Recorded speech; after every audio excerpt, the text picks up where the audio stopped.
Bonjour ou bonsoir à toutes et à tous. Vous êtes sur Radio GMT avec votre émission spatiale toutes les 2 semaines qui s'appelle Odyssée. Donc vous êtes à l'épisode 3 déjà de la saison 1 et pour ne pas déroger à la règle, on s'ouvre cette émission avec le générique. À tout de suite.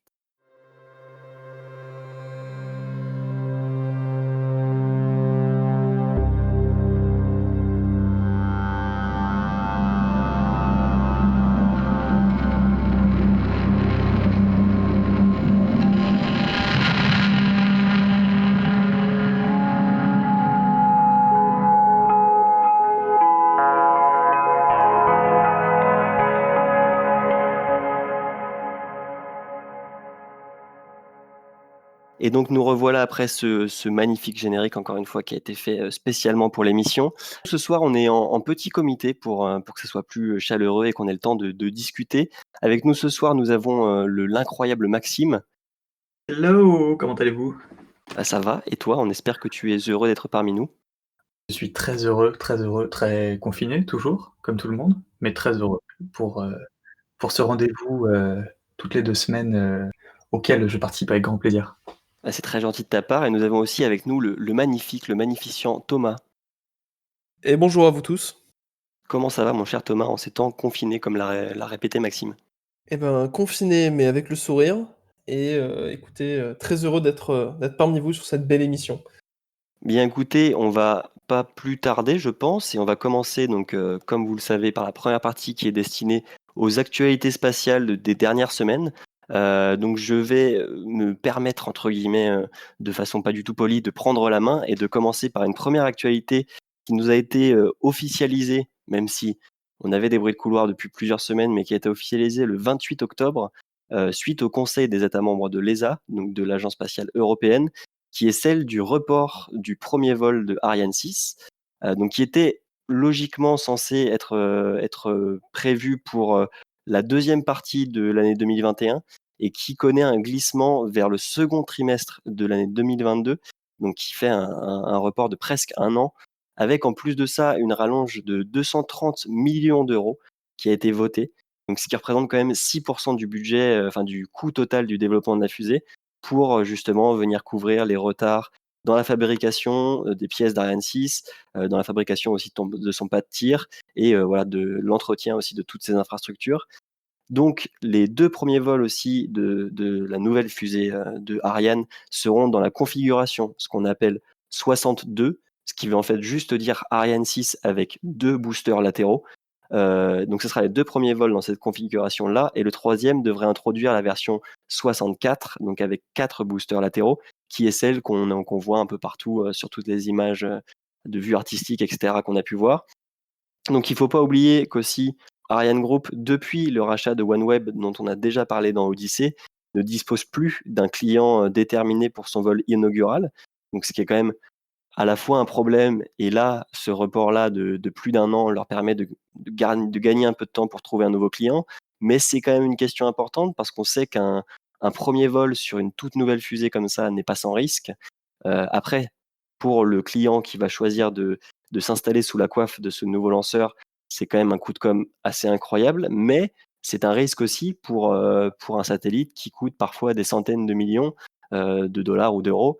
Donc voilà, c'est pas rien. Est-ce que vous déjà de votre côté, vous aviez entendu parler de ce report d'Ariane 6? Est-ce que ça vous étonne ou pas du tout? Et qu'est-ce que vous, entreapercevez pour ce premier vol, réussi ou non? Et qu'est-ce que pourrait être le type de client qui oserait venir s'implanter là? Est-ce que ça étonne? Moi, pour ma part, non, parce qu'il y a énormément enfin, le report d'un projet dans le spatial, c'est quand même, quelque chose d'assez courant, si je puis dire. Puis là, il y a quand même pas mal de projets en ce moment qui sont décalés. On en reparlera de certains, mais non, c'est pas étonnant, c'est pas quelque chose qui est étonnant. Après, quel type de client? J'ai pas vraiment d'avis là-dessus. Je trouve ça un peu compliqué, mais à Déjà, moi, voir. je partirais du principe que c'est un client, qui n'a pas trop de choses à perdre. Je veux dire, si ça se passe mal, tout ça, faut pouvoir l'assumer. Après, on espère que ça va bien se passer. On est même confiant que ça va bien se passer. Et puis, des retards, ça veut dire qu'ils font les choses bien aussi. Oui, c'est ne pas prendre de toute façon, on le sait d'autant plus avec les entreprises en partie gouvernementales, enfin soutenues par l'ESA justement pour Ariane Group, on prend, très peu de risques. Contrairement par exemple à des entreprises privées comme peut l'être SpaceX ou autres, enfin il y en a plein d'autres, hein, mais c'est celle-là qu'on connaît le plus, où eux, ils ont tendance à peut-être pas faire des lancements avec des satellites réellement sous leur coiffe, mais à lancer des fusées en se disant: «Bon, est-ce que ça va, exploser ou pas en vol? Ça sera un bon point pour savoir si ça marche ou si ça marche pas».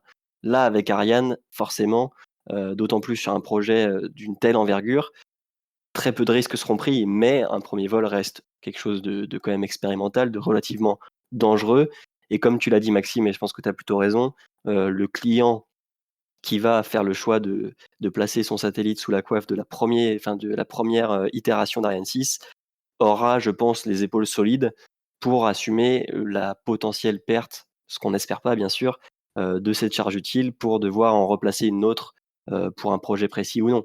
Mais bon, c'est quand même une question qui est pas anodine et bon voilà, encore une fois, Ariane 6 c'était quand même un lanceur qui est très attendu, qui viendra remplacer Ariane 5, qui d'ailleurs une petite question qui va être la fin de mon actualité que je vais vous poser, parce qu'Ariane 5, la chaîne de production, elle est pas indéfinie. La chaîne de production était censée justement se terminer courant 2020, voire 2021 et après, là, le report encore une fois du 1er lancement et de la reprise, du programme Ariane par Ariane 6, va peut-être créer un petit trou entre, la fin définitive d'Ariane 5 et le premier lancement d'Ariane 6. Donc, selon vous, comment ça va se passer? Est-ce qu'ils vont essayer de déplacer au maximum Ariane 5 pour que le trou soit mineur?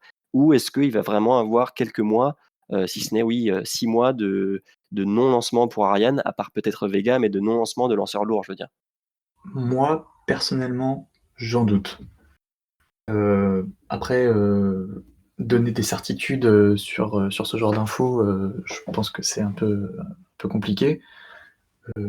Clairement, ça serait pas dans leur intérêt, d'avoir une si longue période, d'inactivité, si je peux appeler ça comme ça. Mmh. Oui, forcément. Après bon, c'est quelque chose qu'on peut difficilement établir, d'autant plus que, un des derniers lancements d'Ariane 5 sera peut-être un de ses plus, fameux, en tout cas je l'espère, parce qu'elle est censée lancer l'observatoire, James Webb, non le télescope, parce que c'est pas vraiment un télescope. Courant 2021, si encore une fois il n'y a pas de report cette fois de James Webb, mais ça va être une des plus belles missions qu'elle aura peut-être eues sous sa coiffe, parmi la pléthore de très grandes missions qu'elle a eues. Mais bon, voilà, c'est une question aussi qu'on doit se poser parce que, cette transition était censée, avoir un petit chevauchement et là, il aura peut-être pas lieu. Donc on attendra de voir, sur ce qui se fera dans les dernières, semaines et mois de l'activité d'Ariane 5. J'ai déjà un petit peu dépassé mon temps, je suis désolé, donc je vais laisser directement Thomas, partir sur son actualité et moi je vous retrouverai un tout petit peu plus tard. Alors, merci Simon. C'est vrai que nous, alors une actualité, moi qui m'a beaucoup intéressé, on a trouvé de l'eau sur la Lune. Voilà. Alors dit comme ça, c'est, la belle version, la version, presse. Mais qu'est-ce qu'il en est réellement? Alors ce qu'il en est, c'est que on aurait trouvé un peu plus de poches de glace qu'on en avait trouvé, jusque-là, en tout cas qu'on avait imaginé ou pensé en trouver. On avait encore quelques doutes, mais là, on en aurait trouvé vraiment, une poche un peu plus importante dans un des cratères dont je n'ai plus le nom, mais un des plus grands cratères de la Lune et nouvelle idée, en tout cas nouvelle théorie avancée, c'est que en fait la Lune serait pas recouverte à 100 mais dans une grande partie, dans un grand pourcentage d'une sorte de glace, plus ou moins proche de la surface, si ce n'est en surface. Donc voilà, quand même, alors d'où elle vient? Il y a plusieurs théories, radiation solaire ou autre, beaucoup de questions, mais en tout cas, voilà, on s'approche de plus en plus d'une affirmation et d'une confirmation qu'il y aurait bien de l'eau solide sur la Lune. Voilà. Je sais pas vous ce que vous en pensez? Alors moi j'ai une petite question, tu vas peut-être pouvoir m'éclairer. J'ai lu une chose là-dessus. Il disait que les estimations étaient de quelques millilitres d'eau par terrain de football. Est-ce que c'est vrai? Ou alors vrai, je suis pas allé vérifier, mais Ouais. ouais, j'ai entendu à peu près la même chose. C'est-à-dire qu'au début, si tu en fait, ça dépend vraiment des articles, mais j'ai lu un article qui disait quand même que c'était des des petites poches de glace comme ça qui recouvraient un petit peu des zones de la Lune, des cratères et tout ça, qui pouvaient être quand même assez fines, et donc finalement on se retrouverait pas avec beaucoup d'eau, mais une présence de glace. Comme j'en ai vu d'autres où quand même il y avait des affirmations, enfin c'était plus des théories qui disaient que s'il y avait déjà de fines couches de glace, on pouvait certainement en trouver bien davantage. Donc là encore, voilà, ça reste à vérifier. Mais donc Ok, bon, globalement, faut pas Vas-y, être vas-y, trop. Maxime. Je disais globalement, il faut pas être trop pressé, il faut pas avoir trop soif, quoi. Non. Non. Et puis ce Non. que je voulais avancer justement, c'est quand même une présence très mince de glace et donc peut-être d'eau qu'on pourrait liquéfier ou autre, mais c'est pas quelque chose dont on pourrait se servir C'est sur ça. la présence qu'on veut de plus en plus longue, voire pérenne sur la Lune. Exactement. Voilà, il est dit qu'il y aurait un peu plus quand même de glace dans ce gros cratère, mais la question était soulevée de savoir si on pourrait envoyer une mission de base lunaire et se suffire en eau grâce à cette glace. La réponse a été non. Bear Grylls reste où tu es, tu n'iras pas faire fondre de la glace pour survivre sur la Lune, pas tout de suite en tout cas. Tu romps beaucoup d'espoir pour beaucoup de gens, je tiens à te le dire. J'ai versé une larme, hein. Voilà. Non, mais c'est pas inintéressant parce que c'est vrai que l'eau, encore une fois, ça va être une des ressources les plus importantes, si ce n'est la plus importante, avec l'air aussi peut-être pour que nos astronautes puissent respirer. Mais c'est aussi savoir est-ce que cette présence d'eau, elle est conjoncturelle, ou c'est-à-dire est-ce que si on l'utilise, elle va pouvoir réapparaître, ou est-ce qu'elle est uniquement présente parce qu'on l'a jamais, on C'est n'est jamais ça. venu la gratter, quoi. Pour Ça, c'est l'instant, des on est choses qui encore vont. dans le questionnement de savoir comment cette eau elle est arrivée là, si elle a toujours été là, si elle se régénère, si comment elle survit ou comment elle vit sur place. Alors après, voilà, il faut toujours se méfier. Moi, j'ai lu aussi un article, bon, un peu plus sombre, mais où le raccourci avait été fait entre la vie est née depuis nos océans. Si on trouve de l'eau sur la Lune, on va bientôt trouver des pingouins. Enfin, Mais bon, voilà, je ça caricature, forcément. mais attention. Globalement, si tu fais la corrélation température eau, égale pingouin. Je veux dire, moi j'ai rien à redire, hein. Oui, et puis bien sûr, on omet le fait que voilà, il y ait pas d'atmosphère sur la Lune. Voilà, bien sûr, encore une fois. Attends, quoi? Tu es en train de me dire que les pingouins ont besoin d'une atmosphère? Alors, les pingouins terrestres, en tout cas pour le moment, dans les preuves qu'on en a, oui. Après, peut-être que de nouvelles formes de vie. Rappelle-nous du coup le nom, parce que c'est toi Maxime qui nous l'avait indiqué, le nom des personnes ou des êtres vivants qui vivraient sur la Lune? Les sélénites? Les sélénites, voilà. Donc peut-être que des pingouins sélénites n'auraient eux pas besoin d'atmosphère. Mais pour l'instant, des quelques missions qu'on a envoyées, humaines ou robotiques sur la Lune, on n'a pas de traces de pingouins. Je tiens juste à le dire. Voilà, Voilà. je laisse Thomas Peut-être continuer. Non, mais c'est important d'avoir fait le point. Moi, ça me. ouais, peut-être que le secret est là, peut-être qu'au lieu d'envoyer des chiens, des chats ou des humains, il faudra envoyer des manchots dans nos prochaines missions lunaires. Pour faire une petite transition, parce que mon temps défile, il y a une nouvelle annonce qui a été faite pour nous, l'Europe. En effet, dans la prochaine station en orbite lunaire, LOPG, donc je me souviens plus du, du- de, de l'acronyme anglais, nous aurons donc parmi les astronautes 3 astronautes européens qui vont pouvoir y séjourner, expérimenter et se rapprocher de notre bel astre et peut-être y déposer un manchot. Voilà, alors, vive l'Europe, vive la France, vive tout ça. Qu'en pensez-vous, vous, de votre côté? Est-ce que c'est une bonne chose? Est-ce que c'est pas assez? Est-ce que peut-être on pourrait espérer plus d'astronautes européens? Euh, Qu'est-ce que vous en pensez? Alors déjà, j'ai cru que tu allais dire vive la République et vive la France, mais alors déjà LOPG, si je me trompe pas, c'est pour Lunar Orbiter Platform Gateway, donc qui est un Yes. terme un petit peu barbare, mais bon, voilà, donc c'est l'ISS autour de la Lune, plus ou moins, en plus petit en tout cas pour le moment. Moi, c'est quand même une nouvelle qui me ravit parce que alors c'est pas une nouvelle qui m'étonne trop, étant donné que l'ESA contribue quand même fortement à ce projet-là. Si je dis pas de bêtises, peut-être que Maxime pourra compléter, mais je crois que l'ESA va fournir 3 modules, 2 ou 3 modules si je dis pas de bêtises, en plus du module de service de la capsule Artemis.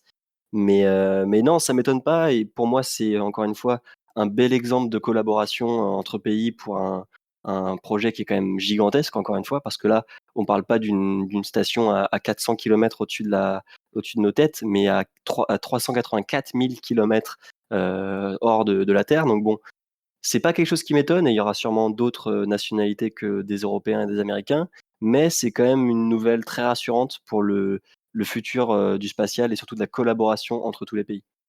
Moi, pour rebondir, alors déjà oui, 3 modules de service fournis en effet par l'ESA. Moi, je trouve que 3 astronautes français, oh là là, ouh là là là là là là là là, qu'est-ce que je viens de dire? 3 astronautes européens, je trouve ça assez peu finalement. Après, 3 astronautes européens pour faire quoi? À quand? Je pense que c'est aussi des questions qui sont intéressantes. Est-ce que c'est pour participer à la construction du Gateway, qui est, je crois, le nom qu'on donne, le nom raccourci qu'on donne à la plateforme? Moi, je trouve que c'est une question intéressante à creuser un petit peu, de savoir exactement quelle pourrait être leur mission. Ouais, c'est un peu la question qu'on se pose parce que déjà, encore une fois, 3 astronautes européens qui pourraient, séjourner là-bas pendant combien de temps? Ces 3 astronautes, c'est sur quelle plage, d'année? Parce qu'on pense bien que ça se situe en année et pour quelle mission? Donc ça, si je me trompe pas, pour l'instant, Thomas, c'est pas des informations qu'on a. On a juste eu l'officialisation qu'il y aurait la présence d'Européens sur ce Ouais. programme-là, mais bon, On après n'a pas, on sait pas pour quand, pour qui, qu'est-ce qu'ils vont faire.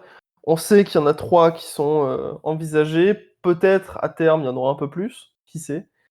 oui, Mais voilà, c'est l'info qu'on a et c'est vrai que pour l'instant, dans tous les cas, la plateforme n'est même pas complètement, construite, c'est loin de là. Elle est pas en orbite, elle est pas donc on est loin de tout ça pour l'instant et c'est vrai que ça, on sait. Je pense que vous pourrez, confirmer ça, mais le spatial, ça évolue beaucoup et on sait que d'ici là, ça peut encore évoluer beaucoup, ne serait-ce que ce petit chiffre. oui. Bah, déjà, je crois, enfin du peu d'informations que j'avais eues, on attendait la LOPG pour, les alentours des années 2025-2026 et cetera.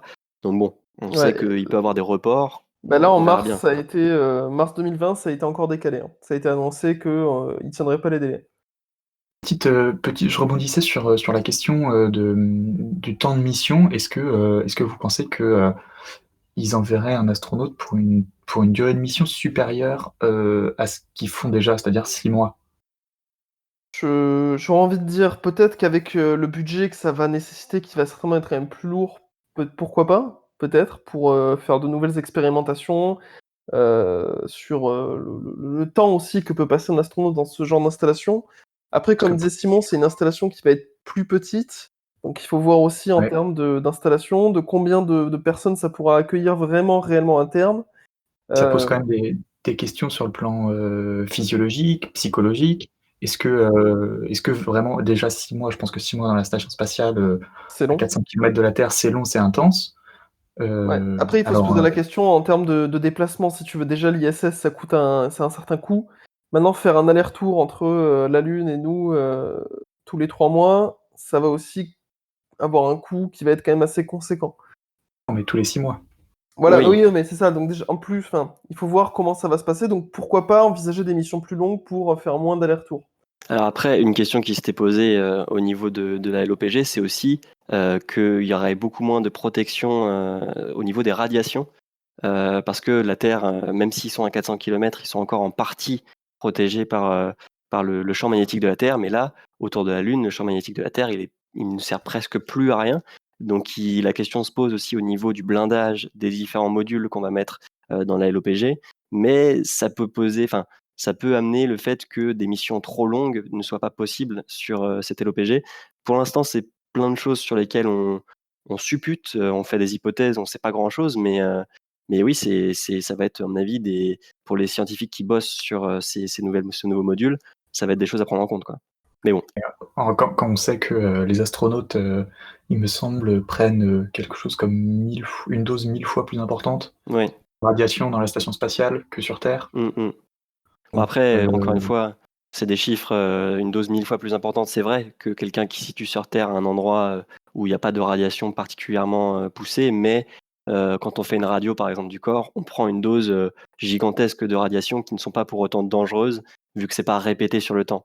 Mais certes, mais sur une mission, je pense que sur une mission d'1 an, ah oui, ont pu le faire certains astronautes américains, je pense que ça commence à peser un peu sur la balance. c'est sûr, ouais. Donc alors, imaginons, enfin, plus loin de la Terre, donc avec moins de protection. Ah bah là, je pense que c'est difficile d'imaginer ce que ça pourrait réellement donner parce que déjà sur les astronautes qui ont été envoyés dans le cadre des missions Apollo, on a fait beaucoup de tests et on sait que oui, ils ont été irradiés beaucoup plus que d'autres. Après, certains des astronautes qui ont fait les missions Apollo ont vécu encore très vieux et donc ça peut aussi contrebalancer le fait que ça soit si impactant ou pas. Mais de toute façon, ça sera que des choses qu'on ne pourra savoir que une fois l'exercice fait. Donc voilà. Je sais pas si Thomas, tu avais des choses à rajouter sur ce point de vue-là. Non, moi écoutez, je pense qu'on a fait un bon tour d'horizon. Je vous laisse, peut-être passer à l'actu suivante, parce que je vois que le temps défile. Oui, bah, je vais laisser Maxime, nous présenter, un futur lancement très intéressant, si je me trompe pas? Un futur lancement, ma foi, très, très, très intéressant. Hem, pour la simple et bonne raison que, primo, il est français. Il est 100 made in France, comme on dit. Il est développé, par le CNES et par certains de ses partenaires. Son petit nom, est-ce que vous le connaissez? J'ai pas envie de m'avancer, mais je crois que c'est quelque chose comme, Taranis? Taranis, c'est exact, Taranis, du nom, du dieu, celte, des orages, et du ciel. Et donc on peut directement en conclure que le joli satellite Taranis va étudier les orages. Bon, OK, c'est un raccourci un petit peu rapide, il va pas étudier directement les orages, il va étudier ce qui se passe au-dessus des orages.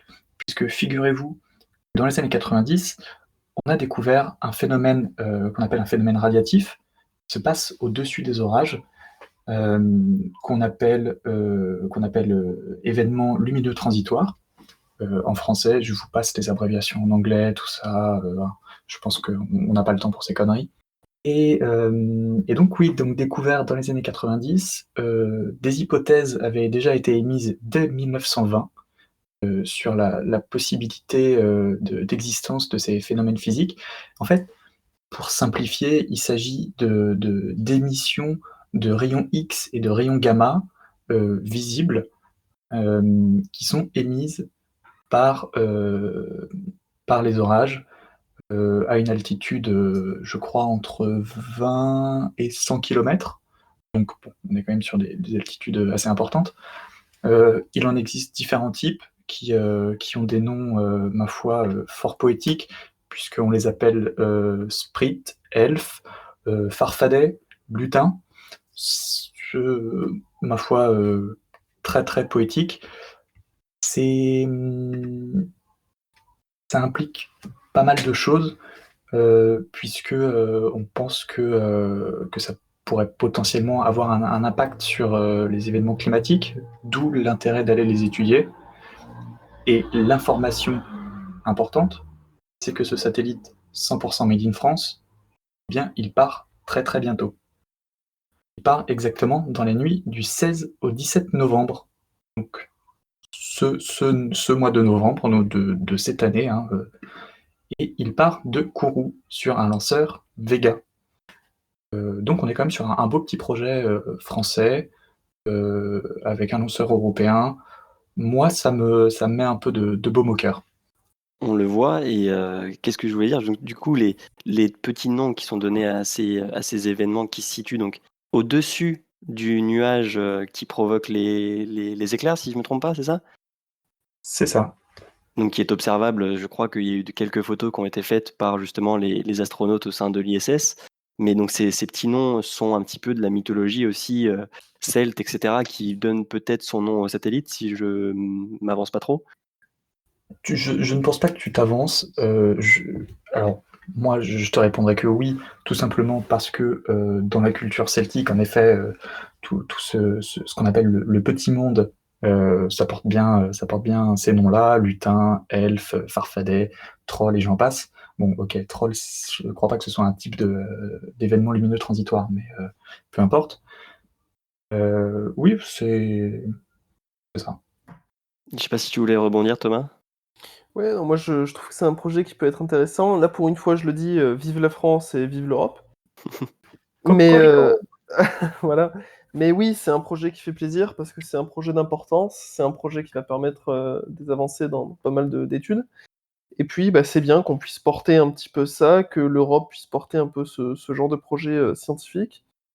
Et puis voilà, il La France. faut l'Europe, pardon, et la France. Mais, il faut pas oublier que, voilà, le spatial, c'est ce qui se passe au-delà de la Terre, mais on trouve aussi pas mal d'informations dans, l'atmosphère, dans cette espèce d'entre-deux un petit peu, entre l'espace et la surface de la Terre. Ouais, et puis Voilà. là, justement, la France, de ce point de vue-là, au niveau de l'observation de la Terre, depuis de nombreuses années maintenant, voire décennies, participe justement plus qu'activement à développer tout ce qui est observation de la Terre du point de vue climatique, du point de vue aussi GPS ou autre, avec sa participation à Galiléo. Et là, à des événements qui ont, si je me trompe pas, Maxime, tu me corrigeras peut-être, qui n'ont jamais été réellement observés, en tout cas du point de vue spatial avec un satellite d'observation ou autre, donc qui apporterait de potentielles nouvelles découvertes, encore plus de ce qu'on en sait déjà. En effet, c'est exactement ça. C'est juste une grande première, en fait, ces événements n'ont jamais été, étudiés, sous cet angle. Hem, ils ont été un petit peu, étudiés, si on peut dire, par, il me semble, Claudie Aigneret, 1re femme astronaute française, dans l'espace, lors d'une de ses missions qui a servi, à valider, hem, à valider, justement, la conception de la mission Taranis, à l'époque, donc il y a maintenant un certain temps. Donc c'est une mission qui a déjà été pensée il y a de très nombreuses années. Exactement, exactement. Et donc, pour rappeler pour les gens, le lancement est prévu, alors heure française ou heure guyanaise, tu vas me faire la précision, je sais pas, mais dans la nuit du 16 au 17, Dans la nuit du 16 au 17, si je ne dis pas de bêtises, c'est aux alentours de 4 heures du matin, en France. en France. Donc 23 heures en Guyane ou quelque chose comme ça, 22 heures, je sais pas exactement. Je ne sais plus.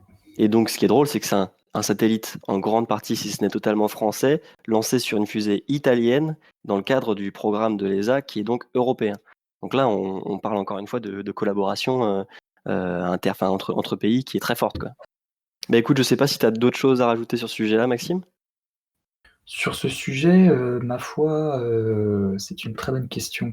Qu'est-ce que je pourrais vous informer? Si, je pourrais vous parler des partenaires qui sont quand même très intéressants Bah avec grand plaisir, c'est important, je pense. puisque le CNES, pour cette mission, s'est associé, au CNRS avec, aussi, le CEA, qui est le Commissariat à l'énergie atomique et aux énergies alternatives, ainsi qu'à plusieurs universités françaises qui je trouve, est un point, extrêmement important puisque faire participer des universités, des laboratoires universitaires, des étudiants, ça montre aussi un petit peu, la volonté, pour le coup du CNES, de créer une nouvelle génération aussi d'ingénieurs, et une nouvelle génération de passionnés, du spatial qui prendront le relais. C'est clair. Sachant que ça se fait de plus en plus avec plein de projets, ceux de Thomas Pesquet, ceux de l'ISS.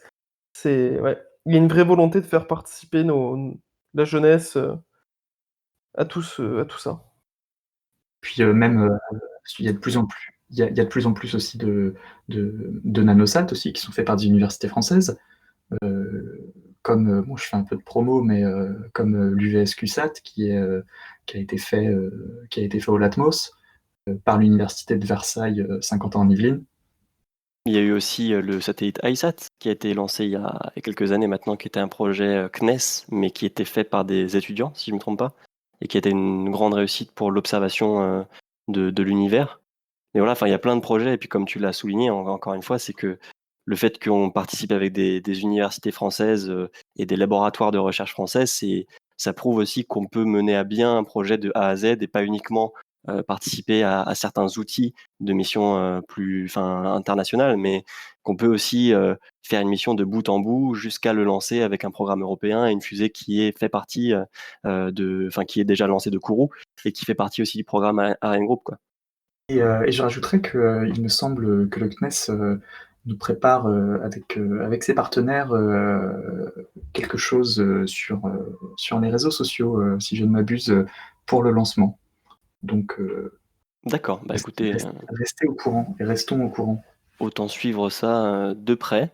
Écoutez, je me propose de vous faire un petit, jeté d'actualité un peu plus rapide sur la fin pour que vous soyez au courant d'un peu tout ce qui s'est passé. Je tiens juste à faire un petit point si jamais vous souhaitez, voilà, suivre un petit peu ces actualités, d'une manière un petit peu différente que cette émission de radio. Il existe une toute nouvelle page Instagram qui s'appelle horizon.actu, que vous pouvez aller suivre dès maintenant si vous le souhaitez, ça sera avec grand plaisir, qui est, justement gérée et créée, par certains membres de l'émission dont on ne citera pas le nom, vous essayerez de faire un petit jeu concours pour trouver qui c'est, et qui détaillera une fois par semaine des sujets d'actualité et d'informations spatiales d'une manière un peu différente que ce qu'on fait là.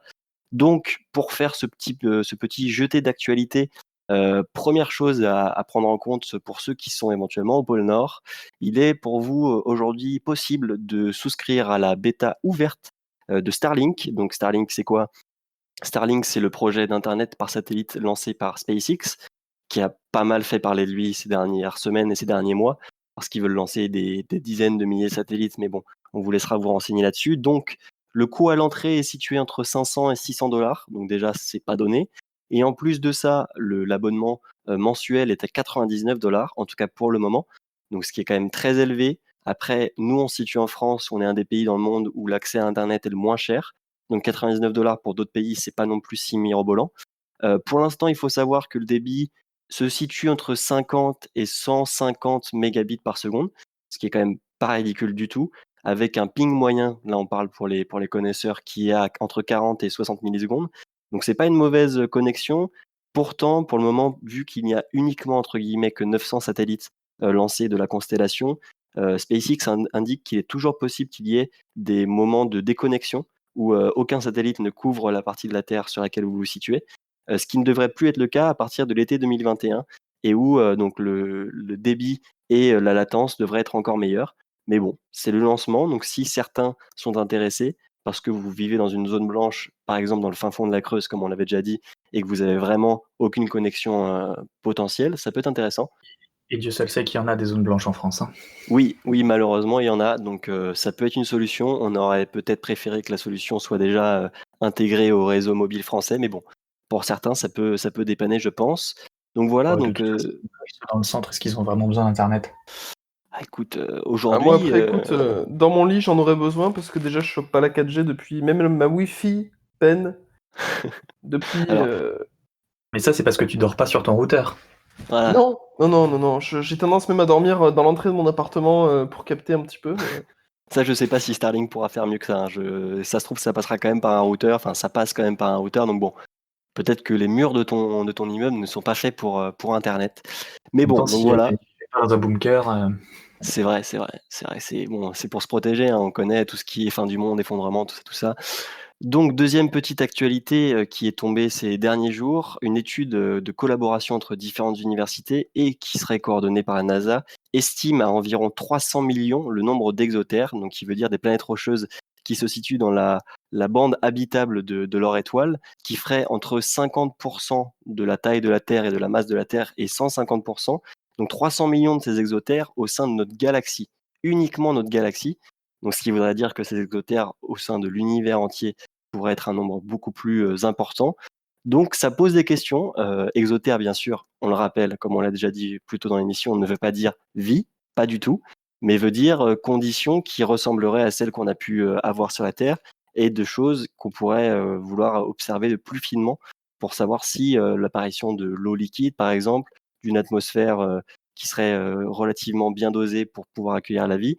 En tout cas, c'est des premiers signes qui sont quand même relativement important de ce qu'on savait déjà, qui est que la forme qu'a la Terre dans le système solaire est loin d'être une forme unique. Donc ça peut être quelque chose d'intéressant dans les mois et années à venir, voire dizaines d'années à venir, sur les observations plus fines avec de nouveaux télescopes comme l'observatoire James Webb par exemple.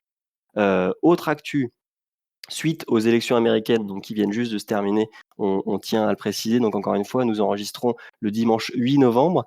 On a eu un sénateur américain qui a été élu, qui s'appelle Mark Kelly, que les aficionados de l'espace connaîtront sûrement, qui est un grand astronaute de la NASA, qui a déjà fait 4 missions au sein de l'ISS, dont 2 en tant que capitaine de la station spatiale. Donc, il a été élu dans l'État de l'Arizona, si je ne dis pas de bêtises, il faudrait que je revérifie, mais qui reprend l'ancien siège de John McCain. Donc c'est le 4e astronaute à être élu au Sénat de l'histoire américaine. Donc c'était quand même quelque chose d'important que je voulais citer. Voilà, enfin c'était une petite fun fact, mais voilà, le Sénat américain est aussi constitué d'anciens astronautes. Donc voilà, là on y va, hein, vous avez compris, les actus s'affusent. Donc avant-dernière actu, excusez-moi, qui est un peu plus une fun fact, c'est que l'agence spatiale russe, donc qui s'appelle Roscosmos, organise un jeu concours sur ses réseaux sociaux qui aurait pour but d'envoyer le gagnant, donc il y aurait un seul gagnant ou une seule gagnante, dans l'ISS pour participer au tournage d'un film, qui serait tourné là-bas justement. Donc pas du tout enfin pas forcément, en tout cas un astronaute ou quelqu'un d'entraîné pour ça. Ce serait un civil qui recevrait justement un entraînement adapté et qui partirait, on se doute, sur une fusée Soyouz pour aller dans l'ISS et tourner un film, entièrement, tourné justement dans cette station. C'est, je crois, en tout cas à ma connaissance, le premier jeu concours de ce type-là, où ce n'est pas un riche millionnaire ou milliardaire qui se payerait une place, mais une loterie entre guillemets qui les amènerait à aller dans l'ISS. Donc c'était assez original ou atypique pour être noté. Donc moi j'ai voulu le mettre dans l'émission, quoi. Ça me faisait trop rire. Moi, j'aimerais beaucoup, beaucoup voir un civil se prendre un petit entraînement en centrifugeuse. Bah, il y en a eu plusieurs, hein, qui l'ont fait honnêtement, tu peux regarder sur YouTube, il y a des gens, qui encore une fois souvent ont payé pour le faire, mais oui souvent c'est quand même relativement drôle, quoi. Il y a des gens qui payent pour ça. Ouais, bah oui, et en plus la centrifugeuse, ce qu'on ne sait pas, c'est que enfin, ce que certains savent, mais c'est que c'est beaucoup plus, violent que ce qu'est logiquement un décollage de fusée classique sans problème, majeur. Mais bon, oui, il y a beaucoup de gens qui, veulent se faire du mal et qui veulent passer en centrifugeuse, oui.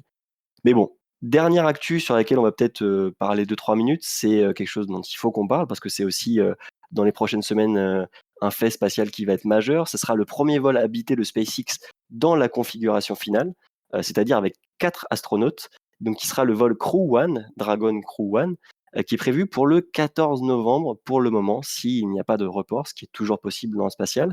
Donc qui amènera 3 astronautes américains dans la station spatiale et un taïkonaute japonais.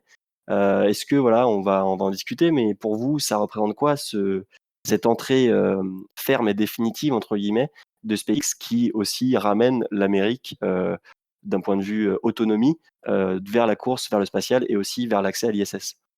Alors moi, je vais avoir un point de vue à la fois très optimiste, en disant bah cool, ça va nous permettre de faire quand même des avancées peut-être un peu plus importantes, peut-être accélérer certaines choses, nous permettre aussi de faire d'observer des erreurs à ne pas refaire. Et puis un point de vue très pragmatico-pessimiste qui va dire tout simplement bah les États-Unis encore devant, hein, voilà. Et puis peut-être aussi une entreprise privée, donc bien le bonjour capitalisme. Voilà. Je sais pas si tu as quelque chose à ajouter éventuellement, Maxime? Beh, moi je trouve ça tout bonnement génial en fait, je suis un peu émerveillé en fait, plus que d'avoir un regard critique, sur ça.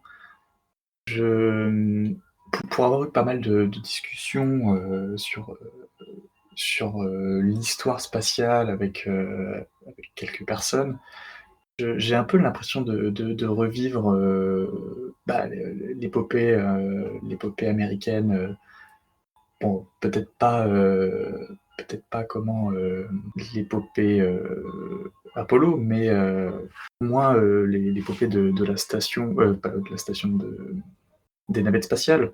Et ouais, moi j'ai un petit peu un regard émerveillé là-dessus et globalement je trouve ça super cool en fait. Bah, de toute façon, encore une fois, c'est quand même quelque chose qui va changer beaucoup de choses du point de vue, en tout cas, américain. D'autant plus aussi, du fait qu'ils préparent, les missions, Artemis avec le SLS. Mais ce qui est intéressant aussi à noter, c'est que encore une fois, le programme de SpaceX, amènera, le retour de notre astronaute fétiche, donc Thomas Pesquet, qui devrait partir pour une nouvelle mission de 6 mois dans l'ISS aux alentours de mars ou avril 2021, donc avec la mission Crew 2. Donc dans tous les cas, ça va être quelque chose à suivre. Ce lancement est aussi historique parce que voilà, ça marque une nouvelle capsule qui va être dans son format final, donc avec 4 astronautes, ce qui n'est pas fait. On rappelle que Soyuz actuellement lance 3 astronautes par 3. Donc là, ça va aussi poser des questions au niveau du nombre d'astronautes qui se situeront dans l'ISS parce que Si on lance 4 astronautes à la fois, ça voudra dire qu'ils seront 7 dans l'ISS, étant donné que là, il y a eu un lancement de Soyouz il y a quelques semaines où ils étaient 3. Donc bon, ça apporte plein de rénovation de ce qu'on connaît du programme ISS. Déjà un accès par les États-Unis directement, qui sont bien contents, qu'ils le mettent bien en avant, hein, sans trop se cacher, de pouvoir envoyer leurs propres astronautes dans l'ISS, sans pour autant que aucun astronaute américain se situe dans Soyouz. Mais bon, ça va être quelque chose à suivre. On espère que le lancement se fera bien le 14 novembre. On va suivre ça. Mais vas-y, ouais, vas-y, Maxime. Je voulais, juste est-ce que, vous saviez le petit fun fact, du coup, sur le retour de des départs, depuis les États-Unis? C'est que, en fait, ça va être aussi le retour des ce qu'on appelle les splashdown. Oui, oui, ce qui a déjà été le cas pour le premier test, donc qui était Demo 2. Oui, exactement. Je sais plus, peut-être qu'on en avait parlé même, précédemment, mais Très rapidement, je je trouve crois, que ouais. c'est aussi un fun fact intéressant puisque, il faut rappeler que les splashdown, étaient un petit peu la marque de fabrique, des missions Apollo. C'était comme ça qu'ils rentraient et c'est aussi un retour un petit peu, iconique, de l'espace. Mmh. Donc pour expliquer pour ceux qui ne voient pas forcément de ce dont on parle, c'est un splashdown, c'est-à-dire que la capsule vient se poser, au milieu de l'océan, donc dans l'eau et non sur terre comme le font les capsules Soyouz et qui est ensuite après récupérée par un bateau qui remorque la capsule jusqu'à un point donné et où on peut ouvrir et récupérer les astronautes. Mais il se pose, via donc ils rentrent dans l'atmosphère avec des boucliers thermiques et cetera. Après ils ouvrent des grands parachutes et ils se posent dans l'eau avec un choc qui est quand même relativement violent. On compare ça, si je me trompe pas, à un accident de voiture à environ 40-50 km/h. Et après, ils attendent dans l'eau, dans leur petite capsule, et on vient les chercher au bout de quelques heures, et après on les remorque en bateau, et cetera. Mais c'est tout un processus qui, comme le disait Maxime, est iconique du fait que c'était comme ça que revenaient les capsules du programme Apollo. Donc oui, c'est vrai que c'est quand même quelque chose à noter, ouais. Écoutez, on a déjà bien pris du temps sur cette partie, actualité. On va pas déroger à la règle encore une fois, avoir notre petite pause musicale qui encore aujourd'hui, car c'est notre fil rouge, est basée sur un morceau de musique, qui est contenu dans le Golden Record, donc ce disque vinyle qui a été intégré au son de Voyager, donc envoyé en 1977. On avait déjà passé donc 2 morceaux, relativement connus, enfin surtout un Johnny B. Goode, mais aussi, le morceau, Dark Was the Night, Cold Was the Ground. Donc 2 morceaux américains. Aujourd'hui, on va aller un peu, autre part sur terre, donc plus proche de nous en France. C'est un morceau qui nous vient de Géorgie. Alors, je vais essayer de pas écorcher le nom, qui se dit Chakroulo, si je dis pas de bêtises, qui est un morceau assez court et qui fait partie des nombreux, titres, enfin pistes qui ont été ajoutées au Golden Record qui, en gros sont des musiques traditionnelles de certains pays, qui représentent un petit peu la culture de ce pays-là. Donc là, on se situe en Géorgie, dans les pays du Caucase. C'est un morceau très particulier qu'on va vous laisser écouter et on en discutera très rapidement après. On se retrouve tout de suite.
nous revoilà donc après l'écoute de ce morceau du Golden Record qui s'appelle, je m'excuse d'avance, Tchak Roulo, si je ne dis pas de bêtises, et qui est un chant géorgien.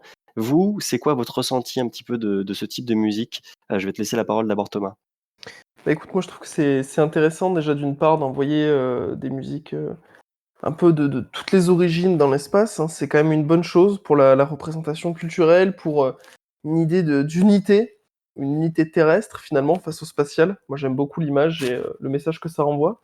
Après c'est pas quelque chose que j'ai l'habitude d'écouter, mais finalement c'est intéressant et on se laisse bercer, on se laisse plonger dans tout ça en pensant, pourquoi pas à l'immensité du vide ou finalement du grand tout spatial.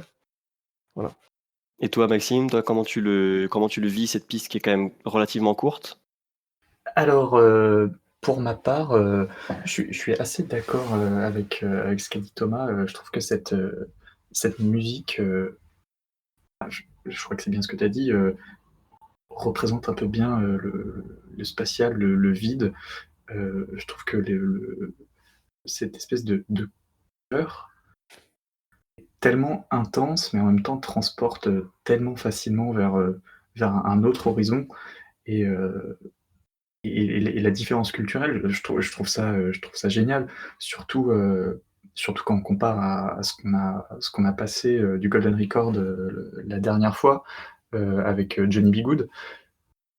Je trouve ça génial que sur un même disque, on puisse avoir, différentes cultures qui se rencontrent dans un même objectif de partager la culture, humaine, en fait, la culture enfin, juste l'humanité.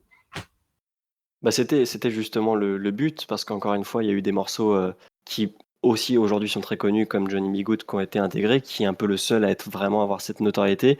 Il y a aussi eu des morceaux très connus de musique classique, qu'on vous passera sûrement dans de prochaines émissions. Mais là, il y avait aussi cet aspect de voilà, de traduire une partie, parce que c'est pas possible de traduire toutes les cultures musicales du monde, mais voilà, des chants traditionnels parce qu'il faut savoir que Tchak Roulo, excusez-moi, vient d'une petite partie, donc une petite région qui s'appelle le Kakheti de la Géorgie. Et d'après la légende, ça serait un chant qui serait justement mis en place pour préparer à une bataille. Donc bon, je ne sais pas Et si les informations que j'ai sont vraies, vas-y.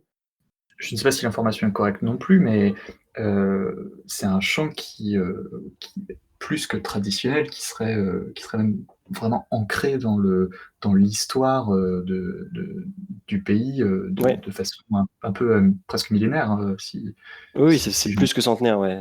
D'après les informations que j'ai trouvées, ça revient à l'époque du Moyen Âge, ouais. C'est vrai que ça pour la représentation, culturelle, historique du coup, un petit peu terrestre, je trouve ça très positif, en tout cas pour ma part, cette chose-là, cet aspect-là. Ouais.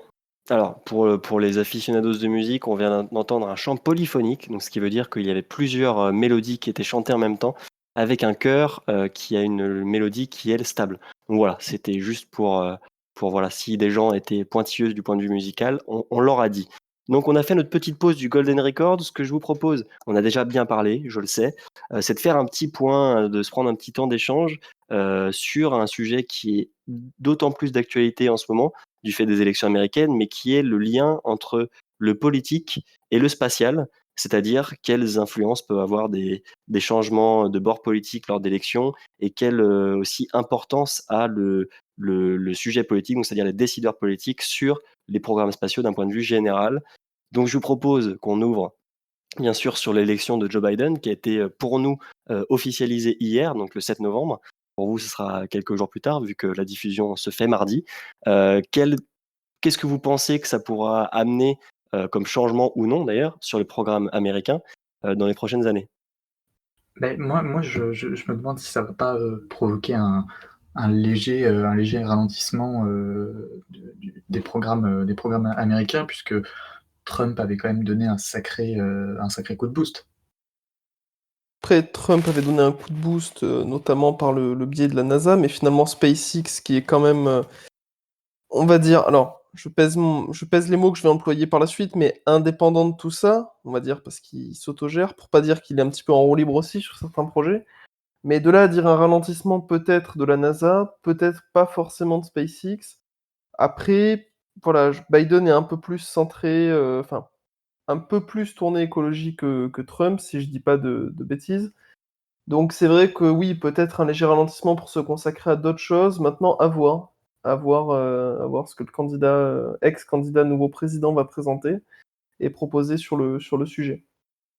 Mais un Bon. point déjà symbolique, entre guillemets, c'est que, comme on le sait, les démocrates ont toujours été plutôt avoir tendance à se tourner vers Mars, là où les républicains se tournaient vers la Lune. Donc là, ça s'est vu encore. Quand Obama a été élu, il a refondu un petit peu le programme Constellation qui avait été mis en place sous Bush, sous W. Bush, et s'est tourné plus vers Mars en mettant des étapes. Mais est-ce que on pourra vraiment avoir une remise en cause du programme Artemis vers la Lune, qui est quand même en bonne voie, il faut le dire?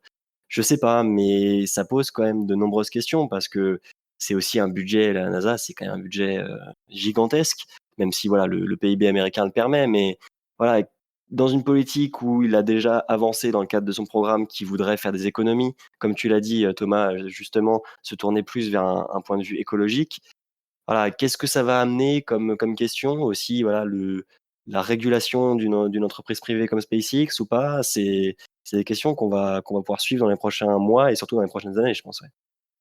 Est-ce que d'un point de vue un peu plus, global, pas uniquement américain, selon vous, le politique, sur, les programmes spatiaux internationaux a un impact, par exemple, sur le programme chinois? Bon, ça, on en a déjà un petit peu parlé, mais même en France, en Europe, des changements de gouvernance, pour vous, est-ce que ça peut vraiment avoir, une ligne directrice très forte pour le spatial? Moi, j'aimerais aborder ça, avec un point de vue, un peu plus historique, puisque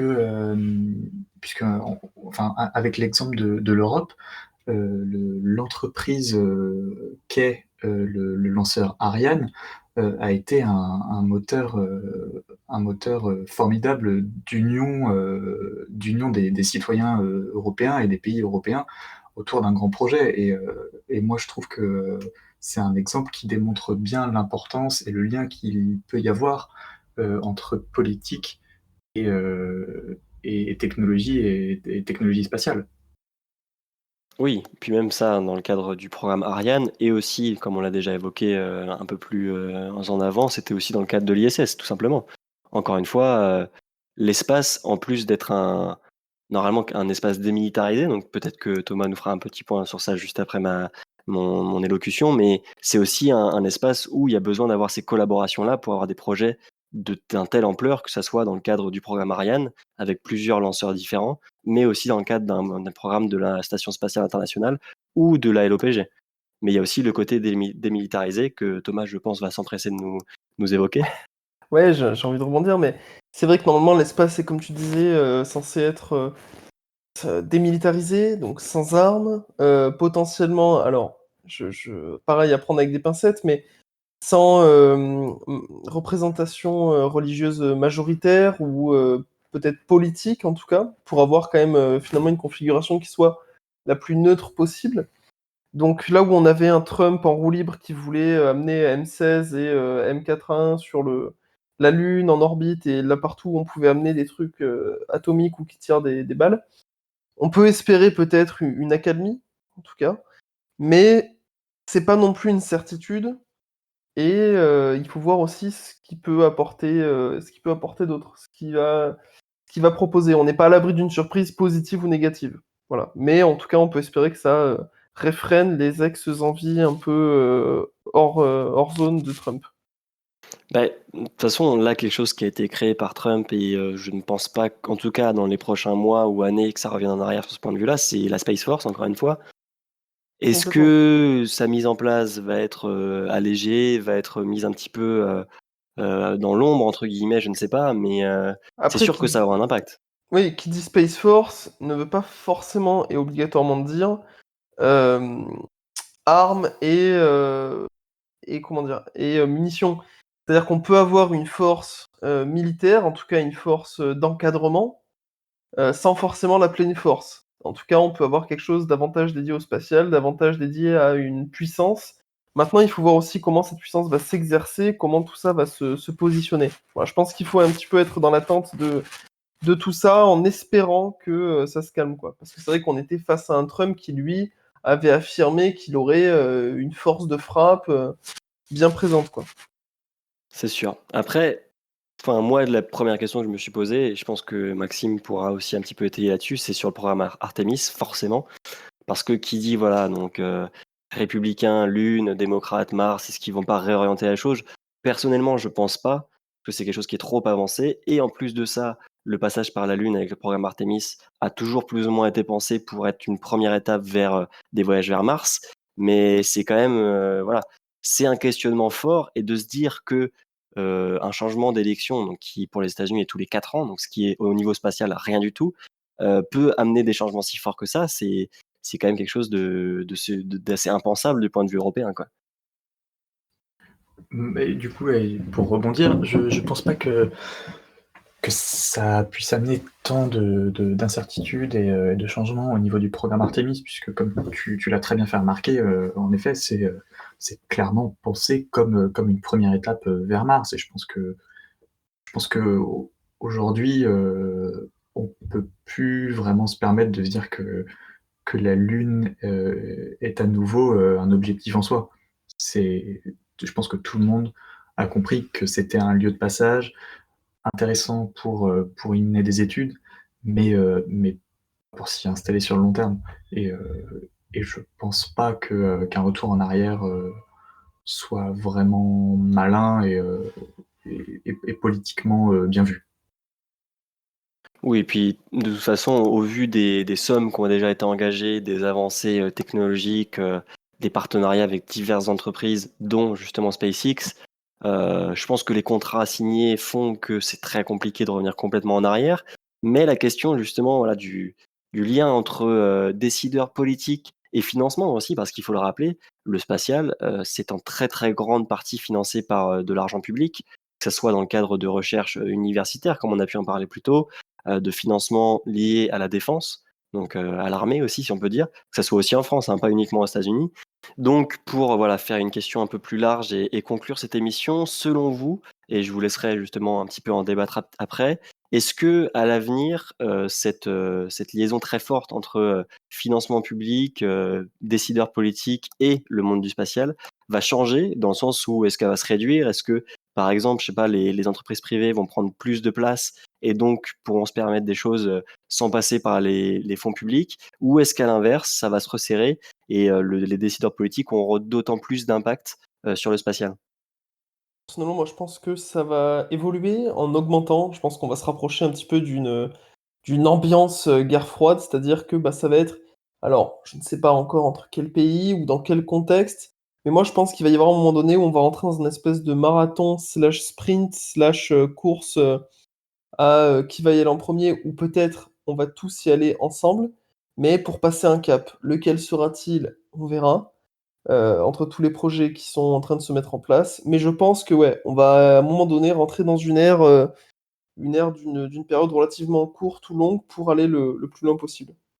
Voilà. Et donc selon toi, ce serait, un mix entre public et privé qui serait, à part égale Franchement, ou pas du aucune tout? idée. Soit on va avoir à mon avis, si c'est du public, ce sera la prise en considération de plusieurs pays qui vont s'allier pour aller dans une direction et passer ce cap-là.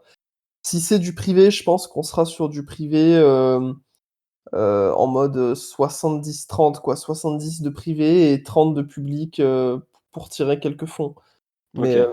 voilà. Après Ce à voir, serait mais moi je pense vraiment qu'on va aller vers une augmentation où à un moment donné, on va peut-être voir aussi des politiques qui vont arriver dans leur campagne présidentielle et nous dire, «OK, moi pendant ma campagne, on va aller là et j'en fais la promesse» et voilà. Je pense qu'on va vraiment rentrer un petit peu là-dedans à un moment donné.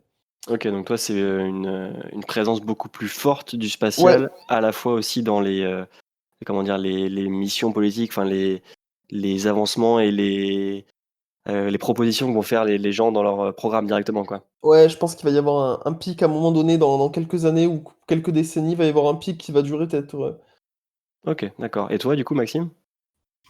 Moi, pour le coup, alors bon, pour le coup, je m'y connais assez mal en financement, tout ça, mais j'ai bien l'impression, et ça ne m'étonnerait pas que comment les entreprises privées prennent énormément d'indépendance euh, quant à leur, euh, quant à leurs activités spatiales. que ce soit au niveau de l'envoi de satellites, l'exploration, puisqu'on a aussi entendu que des entreprises privées pourraient aller miner la Lune, la facilité d'accès à l'espace, hein, grâce aux lanceurs, par exemple Ariane. Et d'un autre côté, on aurait, je pense aussi une grosse prise d'indépendance des États et une prise de conscience quant à l'intérêt du spatial, et je pense à un redoublement des efforts des différents États, et, euh, et du coup peut-être une internationalisation des activités spatiales encore plus forte, ce qui serait idéal. Bah, je rejoins, enfin pour conclure, je rejoins un peu vos 2 propos qui au final sont, assez liés du fait que le spatial va prendre, un ampleur de plus en plus grand dans les prochaines années, voire décennies. D'autant plus déjà, à relativement court terme, disons avec le programme Artemis et la course à la Lune renouvelée peut-être cette fois entre les États-Unis et la Chine. Mais, pour moi, dans le futur, sans parler du coup, encore une fois, comme beaucoup le mettent en avant pour décrire le spatial de solutions, de plan B et cetera pour la Terre, non. Mais du fait de nos avancements et des technologies qui se développent, je pense aussi que les projets vont être de plus en plus, massifs, lointains, en parlant par exemple, premièrement de Mars, ce qui impliquera nécessairement une entente, déjà entre pays, mais aussi entre structures publiques et privées. Mais je pense quand même, pour différentes raisons qu'on pourra évoquer, plus tard si vous le souhaitez, que le milieu politique et les décideurs de chaque pays ou de chaque, liaison, congrégation de pays vont garder une mainmise, sur le contrôle de toutes ces missions-là, pour pas que ça parte complètement en «libéralisme» entre guillemets et que les industries puissent faire ce qu'elles veulent. Par exemple, éliminer la Lune. On sait très bien que c'est très compliqué de ce point de vue-là. Mais bon, on a répondu à peu près à quelques questions. Je vois que le temps a quand même bien défilé parce qu'on a des choses à dire. Je vous propose qu'on revienne sur ces sujets-là dans de prochaines émissions, si on sent que l'actualité s'y prête. Encore une fois, je tiens déjà tous les 2 à vous remercier de m'avoir accompagné, sur cette émission, donc l'épisode 3 de la saison 1 d'Odyssée. Je ne sais pas si vous avez un petit mot pour finir, mais je vous laisse quelques secondes, à vous. Eh ben, merci beaucoup, à toi et à vous 2 surtout pour ce beau moment de partage, en espérant que ça séduise, autant que moi tous nos auditeurs et puis, ben, à la prochaine, au prochain rendez-vous et bon vent. Oui, oui, absolument. Merci Simon d'animer si bien et avec tant de passion Odyssée. Et merci à Thomas d'avoir participé à mes côtés et aux côtés de Simon. Et puis à la prochaine. Bah, logiquement, si tout va bien, on se retrouve dans 2 semaines. Le rendez-vous est pris, pour peut-être encore plus d'actualités. J'espère qu'on débriefera rapidement, du lancement réussi à la fois de Taranis et de SpaceX. Et pour le moment, continuez toujours à la fois écouter de la musique, peut-être sur Radio GMT, mais aussi de lever les yeux et d'être passionné du spatial. Et on se retrouve, très bientôt sur les ondes de Radio GMT et on vous fait plein de bisous.